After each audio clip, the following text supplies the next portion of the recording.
आज नाशिकमध्ये नायलॉन मांजामुळे एकाचा जीव गेलाय, तर दुसरीकडे छत्रपती संभाजीनगरमध्ये नायलॉन मांजामुळे एका PSIचा गळा चिरलाय।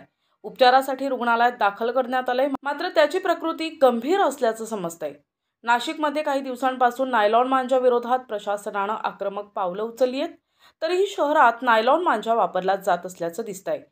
आज नाशिकच्या पाथर्डी ते वडणे रस्त्यावरून आपल्या दुचाकीवर 23 वर्षीय सोनू धोत्रे हा तरुण घरी जात असतानाच त्याचा नायलॉन मांजानं गळा चिरल्यानं उपचारासाठी जवळच्या रुग्णालयात दाखल केलं, पण उपचारापूर्वीच त्याचा मृत्यू झाल्याचा डॉक्टरांकडून सांगण्यात आले।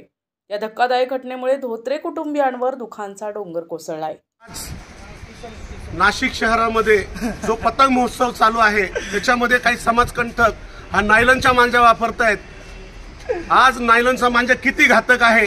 आज धोत्रे नामक जो मुलगा आहे हा कामावून घरी चालला होता, त्याचा मांजा गळ्यात अडकून मृत्यू झालाय। मी सगळ्यांना विनंती करतोय, ज्यांच्याकडे नायलॉनचा मांजा असेल त्यांनी आत्ताच्या आत्ता फेकून द्या, कारण की त्याच्यामुळे एक जवान मुलगा मृत्युमुखी पडलाय। काही त्याचा गुन्हा नव्हता, तो गाडीवर त्याचा चालला होता आणि अचानक मांजा त्याच्या गळ्यामध्ये आला गाडीसमोर। आज त्याचा नाही का गळा कापून त्याचा मृत्यू झालाय। मी नम्र विनंती करतो समाजकंटकांनो, तुम्ही हा मांजा फेका।